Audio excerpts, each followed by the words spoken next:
Verses 12 through 17 of John 13, the passage we read, are the Word of God to us this morning.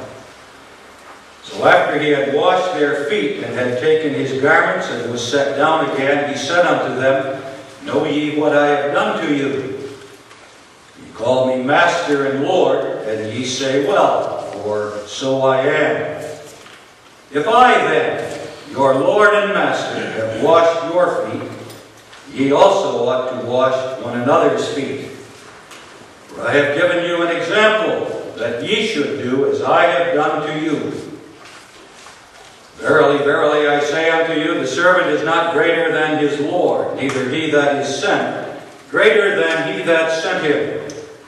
If ye know these things, happy are ye if ye do them.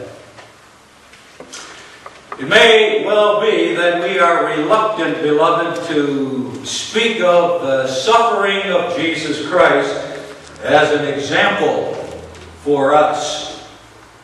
There are reasons for this reluctance.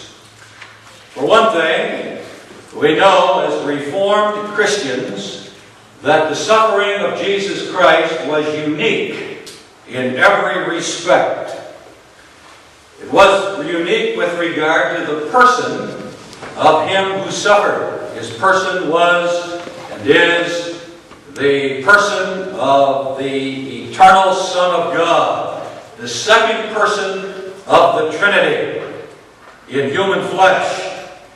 And for that reason, his suffering had infinite worth and value. His suffering was unique with regard to its nature.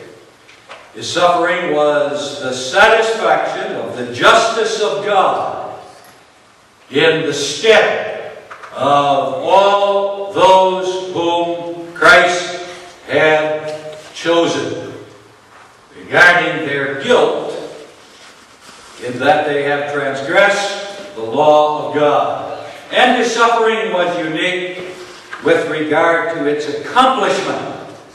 His suffering redeemed from the bondage of sin and death all those for whom Christ died and made them his own property. We are afraid, perhaps, that if we speak of the suffering of Christ as an example, we will detract from the uniqueness of the suffering of Christ. Another reason why we may be reluctant to speak of his suffering as an example is that we are well aware that theological modernism or liberalism, that is, unbelief, denies the uniqueness of the suffering of Christ and explains the suffering of Christ merely and exclusively as an example. Theological modernism denies the uniqueness of the person of the sufferer. It denies the nature of his suffering, and it denies the accomplishment of his suffering. All that suffering is, according to theological modernism, is an example to us, usually, of our love for each other. Lest we fall into the error of theological modernism, perhaps we suppose that we ought not to consider the suffering of Christ as an example to us. Nevertheless, to deny that the suffering of Jesus was an example for us is a serious mistake. It is to lose something of the meaning of the suffering of Christ, and in fact, to oppose the purpose of Christ himself regarding his own suffering. The suffering of Christ was not merely an example.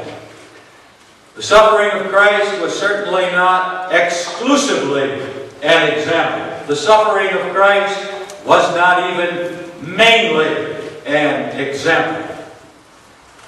But the suffering of Christ was also an example for us. It is the teaching of the New Testament in many places that Jesus' suffering was and ought to be an example to us Christians. I mention only one passage, 1 Peter 2, verse 21. For even hereunto were ye called, because Christ also suffered for us, leaving us an example that ye should follow his steps. There, Christ's suffering is set forth to you and me as an example of our own patient endurance of unjust suffering at the hands of civil magistrates. When Christ was before Pilate, he endured his unjust treatment patiently. And so are we when civil government wickedly turns against us to persecute us. This is something well worth remembering, as the signs indicate that civil government again soon here and in the other nations of the West will turn against the church on account of her confession of the truth and her walk in holiness. Then we may be no rebels. We may not take up arms against the civil magistrates, but rather take Christ's behavior as our own example.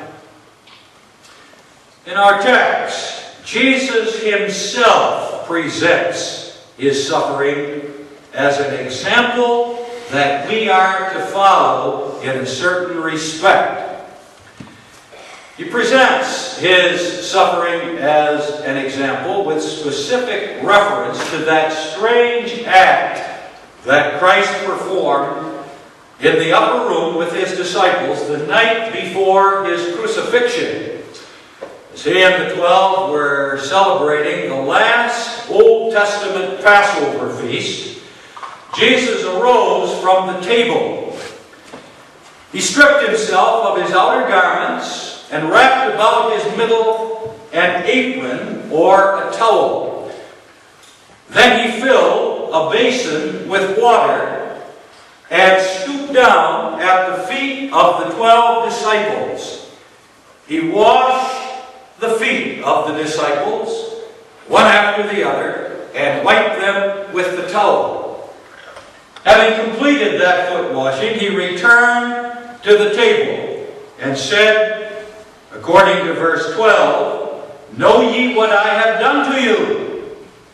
And then in verse 15, "I have given you an example that ye should do as I have done to you." But that foot washing was an act that represented Jesus' suffering. An act that represented especially his suffering that was impending on the next day. His cruel crucifixion and death. His suffering, therefore, is an example to us, that as he has done to us and for us by his suffering, we should do to one another.